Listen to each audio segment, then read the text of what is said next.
Today we're at the base of a site called the Devil's Courthouse, searching out the question, is Jesus God? What does this place have to do with the question of Jesus being God? Nothing directly, but it does raise the question of who it is who sits on the throne judging all of mankind. Hi, I'm Fred Von Comica. You can call me VK, and this is another episode of the Blue Ridge Bible Talks. Welcome to my backyard. We talk about the Bible and Christianity, usually filmed against the backdrop of the beautiful Blue Ridge Mountains. Last time we saw Jesus as the Son of God like no other, and left off wondering why his sitting on the throne at the right hand of God is so astounding. To answer that, it's helpful to see Jesus as the Son of Man, as well as the Son of God. As for the so-called Devil's Courthouse, some say the name comes from the way that the peak broods over the valley below. Others say it comes from a legend about the devil holding court in some cave beneath. Whatever the case, it conjures up pictures of the devil in charge, with humanity held in the balance. And that is our connection to Jesus as the Son of Man, and his equality with God the Father. Throughout the Old Testament, the only one with the authority to judge is the God of Israel. But then Jesus comes on the scene and he shakes things up.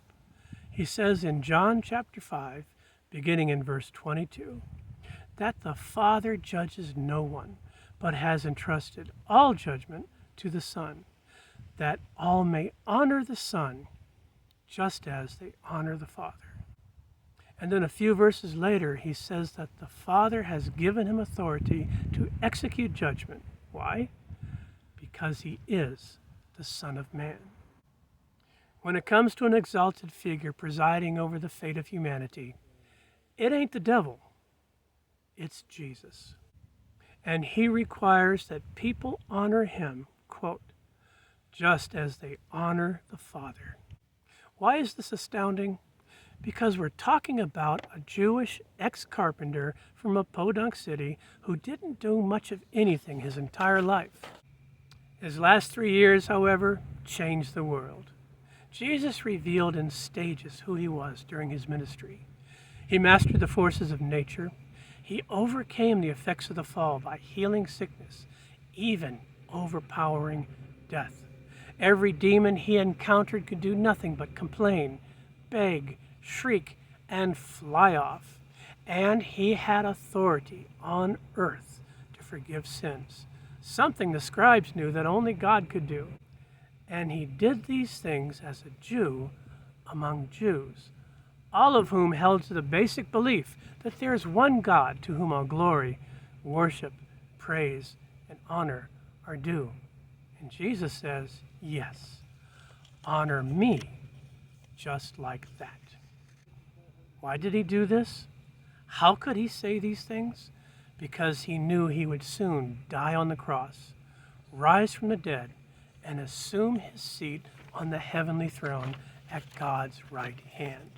He would exercise all the authority of God, his Father, again, as the Son of Man.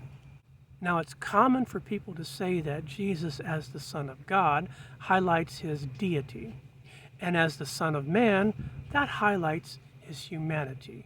And there is some truth there, but it misses the point. Jesus used the Son of Man as his favorite title, and he described it in the most exalted terms. Things like his authority to forgive sins, as we've seen, the power to perform miracles, the glory of his return. And the point for this lesson is his authority to judge heaven and earth. You might think that we have wandered off topic. We have not. It is the claim of Jesus being the Son of Man that ties it all together. Keep that in mind as we go to Mark chapter 14, beginning in verse 61, for the trial of Jesus. Jesus refused to answer any questions, and the leadership could not find any compelling reason to put him to death, until the high priest asked him, point blank, "Are you the Messiah, the Son of the Blessed?" And Jesus said, "I am." That would have been bad enough, but Jesus presses on. "And you will see the Son of Man seated at the right hand of power and coming on the clouds of heaven."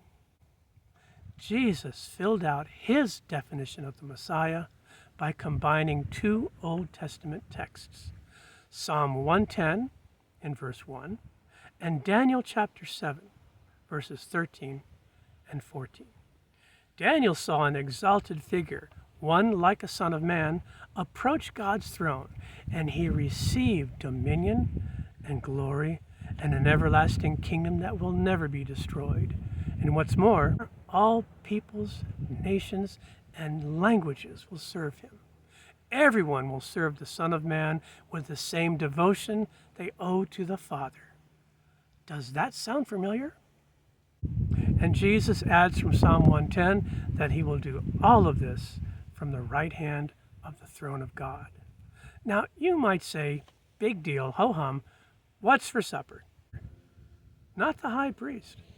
He knew that Jesus just said, "I am the exalted one revealed in Scriptures, and it is you, Mr. Priest, who is on trial, and one day you will bow before me." Now, how did the high priest respond? He tore his garments and he said, "What further witnesses do you need? We have heard his blasphemy. What is your decision?" And they all condemned him as deserving death. The high priest knew that this troublemaker from Galilee was claiming equality with God and saw to it that this blasphemer paid dearly for it. But things didn't work out exactly as the high priest had planned.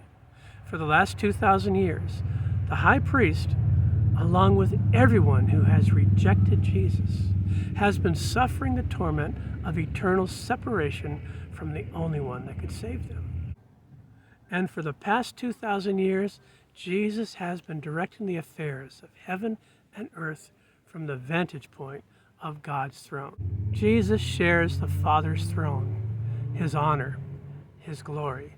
Is that enough to see him as sharing the Father's deity? I think so, and in upcoming episodes, we're going to look closely at how the early church worshiped him and left us the pattern to follow. But first, let's look at how central this theme of Jesus sitting at God's right hand really is throughout the rest of the New Testament. And we'll do that from the top of the courtyard. We'll see you then.